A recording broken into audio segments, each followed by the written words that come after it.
1960s gave the world some of the most beloved songs ever recorded. Bright melodies, sweet harmonies, and summertime innocence. But behind those perfect hooks were stories that would have shocked every teenager singing along to the radio. These are 10 disturbing true origins of beloved 60s hits. Number 10. Be My Baby by the Ronettes.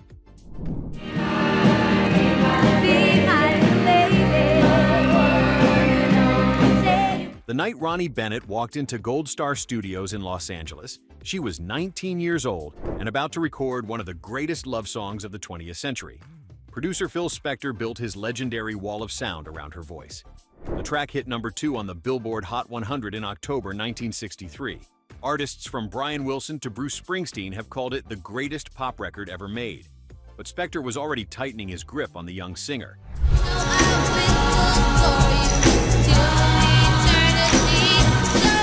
After they married, she later revealed he kept her confined inside his mansion, surrounded by barbed wire, guard dogs, and surveillance cameras. He hid her shoes to prevent her from leaving. He displayed a gold coffin and told her he would put her in it if she tried to walk away. She finally escaped barefoot in 1972. In her 1990 autobiography, she documented years of abuse. Spector was convicted of second-degree murder in 2009.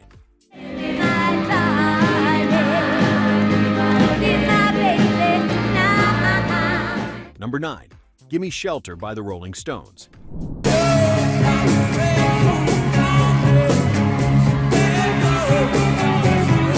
In the final weeks of 1969, the world was unraveling. Vietnam, assassinations, civil unrest. Mick Jagger and Keith Richards wrote a song to capture that exact feeling of dread, and they needed a voice that could match it. Producer Jack Nitzsche called backup singer Mary Clayton around midnight. She arrived pregnant, in curlers, and wearing a silk scarf.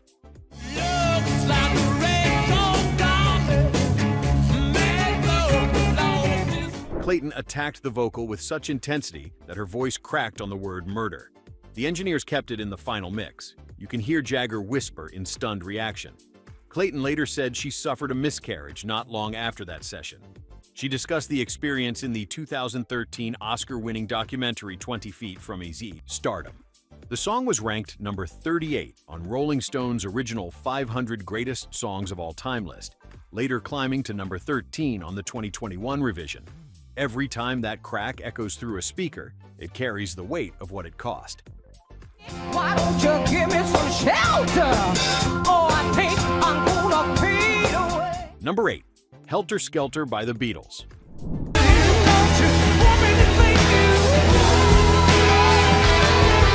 The White Album track was supposed to be nothing more than an experiment in noise. Paul McCartney read a music press review describing a Who track as the loudest, most raucous rock recording ever made. He wanted to top it. He wrote a song about a spiraling British fairground slide, layering distorted guitars and screaming vocals into a wall of chaos. It was playful ambition from 4 men at the peak of their creative powers. Do you want me to make you? I'm coming down fast, but don't. Then, Charles Manson found it. The cult leader reinterpreted the title as a coded prophecy of an apocalyptic race war. In August 1969, his followers murdered actress Sharon Tate and 4 others, then killed Leno and Rosemary LaBianca the following night. At the LaBianca home, Helter, Skelter was scrawled in blood on the refrigerator, misspelled. Prosecutor Vincent Bugliosi used the song as a centerpiece of his case. McCartney's Fairground Anthem became permanently linked to one of the most horrifying crimes in American history.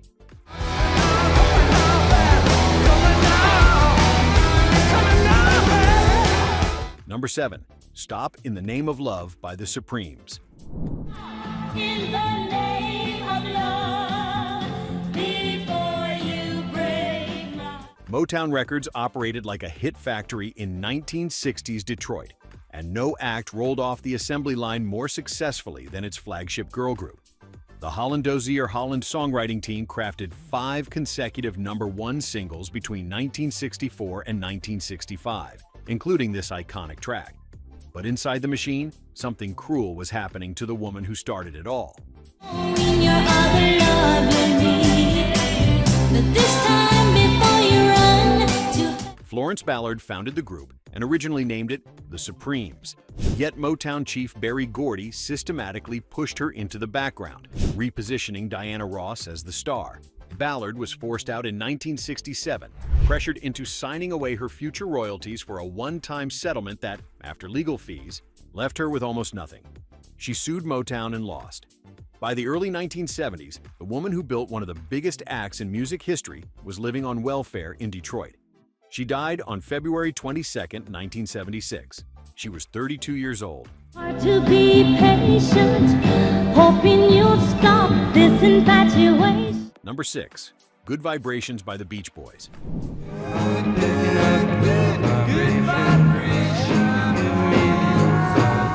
At just 24, the young composer had already written Surfin' USA, I Get Around, and California Girls.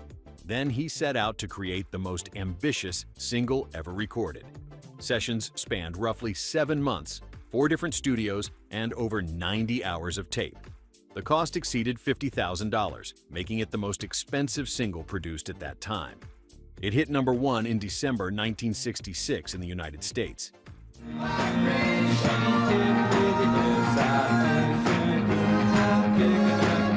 But that obsessive perfectionism was fueled by deep trauma.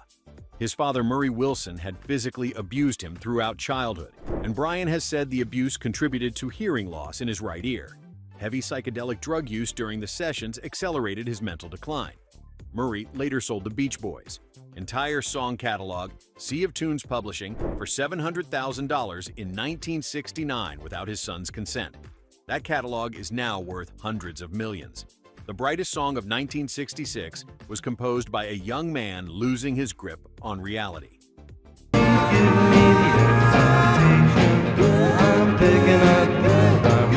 Before we continue, which of these stories surprised you the most so far? Did you ever hear the full story behind these songs back when they first played on your radio? Drop a comment and let us know where you're watching from. Number 5, I Got You Babe by Sonny and Cher. Say your hair's too long, I don't care, you are can't do wrong. A glorified stage manager, she later called him. He was my jailer. Those words reframed everything about the couple's signature duet, which hit number 1 on the Billboard Hot 100 in August 1965 and became the defining romantic anthem of the mid-60s. The song projected warmth, partnership, and unconditional love. Over 1 million copies were sold in the U.S. alone. Babe, I got you, babe. She has since revealed a very different reality. In interviews spanning decades, she described a relationship in which he controlled all of the money, gave her a small weekly allowance, and made every professional decision on her behalf. She used the term involuntary servitude in divorce proceedings. She was 16 when she moved in with him. Their divorce, finalized in June 1975, was one of the most publicized splits of the decade. The sweetest duet of the 60s was, by her own account, a gilded cage set to music. Your hair's too long, I don't care, you I can't go wrong. Number 4, The End by the Doors. Die in an automobile, I wanna lie in an open field. The 11-minute, 43-second album Closer became one of the most celebrated pieces of art rock ever recorded. It featured prominently in Francis Ford Coppola's Apocalypse Now and was embraced by artists from Joy Division to 9 Inch Nails. It began as a simple breakup ballad about Mary Werbelow. Then the 22-year-old frontman, fueled by acid and whiskey at the Whiskey A Go Go, transformed it into something no audience was prepared to hear.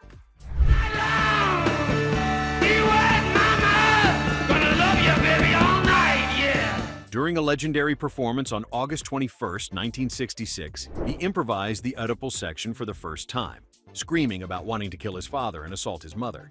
The club fired the Doors on the spot.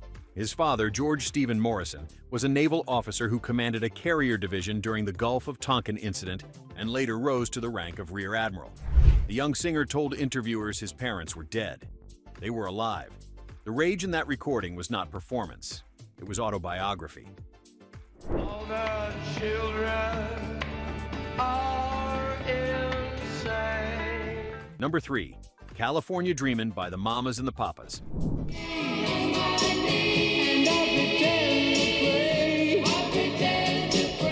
Before the harmonies and the sunshine pop, a broke young couple was shivering through a gray New York winter. John and Michelle Phillips co-wrote the song as an aching fantasy of warmth and escape, and the group's lush four-part vocal arrangement turned it into one of the defining recordings of the decade. Released in December 1965, it peaked at number 4 on the Billboard Hot 100 and has since been inducted into the Grammy Hall of Fame.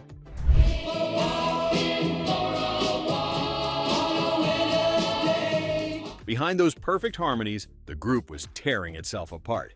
Denny. Doherty was secretly having an affair with Michelle Phillips. John eventually discovered the betrayal and temporarily expelled Michelle from the group. Meanwhile, Cass Elliot was deeply in love with Doherty, who did not reciprocate. Heavy drug use permeated every session. Decades later, John's daughter Mackenzie publicly alleged on the Oprah Winfrey Show in September 2009 that her father had carried on an incestuous relationship with her. The Sunshine Harmonies masked one of the most dysfunctional families in music.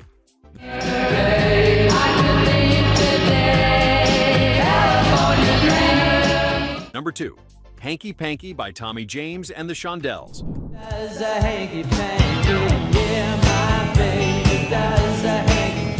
Crimson and Clover, Money Money, Crystal Blue Persuasion, one of the biggest hitmakers of the late 1960s. But that success came at a price that nearly destroyed him because his record label was run by the mob. When the song unexpectedly hit number 1 in July 1966, the teenage singer was signed to Roulette Records by its owner Morris Levy, a man with documented ties to the Genovese crime family.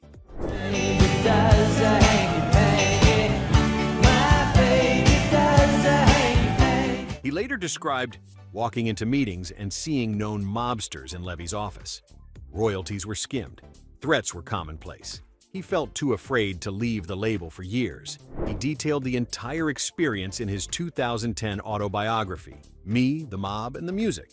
Levy was convicted of conspiracy to extort in 1988 and died of cancer in 1990 before serving his sentence. The Carefree Party anthem chained its creator to one of the most dangerous men in the music business.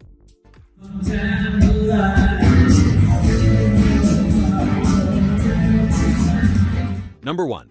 Louie Louie by the Kingsmen.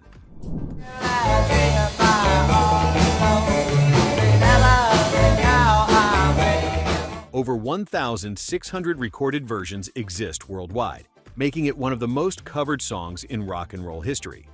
Richard Berry wrote the original in 1955 as a simple calypso-flavored tune about a Jamaican sailor missing his girl. Nothing scandalous, nothing obscene. Then, a group of teenagers from Portland, Oregon walked into a studio on April 6, 1963 and accidentally created a national panic.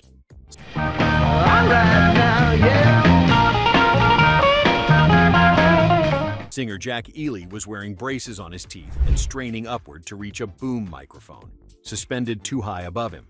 The result was a gloriously garbled vocal that nobody could decipher. Parents across America became convinced the lyrics were filthy.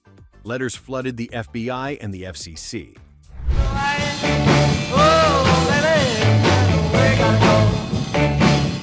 The Bureau launched a formal investigation lasting over 2 years, analyzing the recording at multiple speeds and interviewing songwriter Richard Berry. Their official conclusion, now preserved in declassified files available through the Freedom of Information Act, stated that the lyrics were unintelligible at any speed. The dirtiest song in 60s rock was never dirty at all. Just a kid with braces singing into the wrong microphone.